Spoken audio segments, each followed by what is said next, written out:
Option పెట్టడం okay ఇది సూర్యప్రకాష్ గారు కోవట్లేదు. పార్టీ వ్యతిరేక కార్యకలాపాలండి. ఓకే ఓకే మా సూర్యప్రకాష్ గారు ఒక్క నిమిషం నాన్నగారికి పార్టీ వ్యతిరేక కార్యకలాపాలకు ఓకే పాల్పడడం జోగే గారికి ఏముందని సూర్యప్రకాష్ గారు సంవత్సరాలు సూర్యప్రకాష్ గారు రే.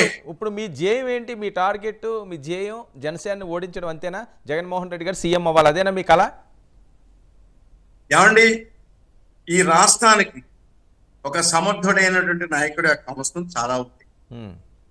నేను అసమర్థుణ్ణి, నేను కనీసం బూత్ లెవెల్ కమిటీలు కూడా వేసుకోలేకపోయాను, నేను 24 స్థానాల నుంచి నేను పోటీ చేయలేను, చేసే బలం నాకు లేదు, నేను ముఖ్యమంత్రి అభ్యర్థి కాదు అని సాక్షాత్తు నారా చంద్రబాబు నాయుడు గారి ముందు సాగిలు పడిపోయినటువంటి పవన్ కళ్యాణ్ గారి నాయకత్వం ఈ రాష్ట్రానికి పనికి రాదు అని చెప్పేసి నేను భావించి, అటువంటి వ్యక్తి ఈ రాష్ట్రానికి ఈ నాయకుడిగా ఉండదగ్గ లక్షణాలు ఏ రకంగా లేవు, ఆయనలో లేవని చెప్పి నేను భావించి, ఈ రాష్ట్రానికి కావలసినటువంటి నాయకుడు, ఏకైక మగాడు, దమ్మున్న నాయకుడు శ్రీ జగన్మోహన్ రెడ్డి గారే తిరిగి ముఖ్యమంత్రి కావాలి.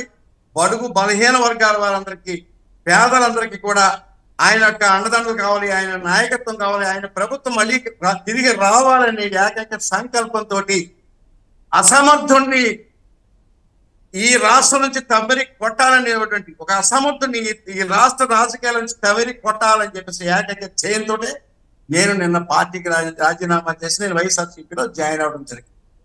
అంటే ప్రకాష్ గారు ఇంత ఎమోషనల్ గా మీరు డైరెక్ట్ గా పవన్ కళ్యాణ్ గారు ఇచ్చేసి మీరు మాట్లాడుతున్నారు.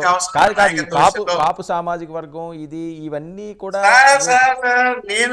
నేను కాపు కులంలో పుట్టుండొచ్చు, కానీ నేను కాపు సంక్షేమ సేన మెంబర్ కాదు సార్. మీరు కాపులకు సంబంధించిన విషయాలు ఏమంటే నాన్నగారితో మాట్లాడాలి, కానీ నేను కాపుగా కాదు కదా నేను రాజకీయం చేస్తున్నది, నేను కాపుల యొక్క ప్రతినిధిగా కాదు కదా. నేను అన్ని కులాలకి సంబంధించిన వ్యక్తిని, అన్ని కులాలు నాకు కావాలి, అన్ని మతాలు నాకు కావాలి. అంతసేపు ఈ కాపులే వస్తున్నారు కాపులలోకి. కాపులు అంటే కాపులు తప్పితే ఇంక రాష్ట్రంలో ఎవరు లేరండి. ఓకే ఓకే ఒక్క నిమిషం అమలాపురం నుంచి మరో కాలర్ ఉన్నారు, రామకృష్ణ గారు. నమస్తే అండి. నమస్తే అండి సూర్యప్రకాష్ గారు. నమస్తే సార్. నమస్కారం సార్. నమస్కారం. మీరు మాట్లాడడం నాకు అసలు క్లారిటీ కనపట్ల. మీరు కాపీకి సంబంధించిన కాదు అని మీరు అంటున్నారు. ఓకే, మాకైతే మా పార్టీ అయితే జనసేన పార్టీ. ఓకే సార్, అట్లా సార్ రామకృష్ణ గారు. ఇంకొక విషయం సార్, రాష్ట్ర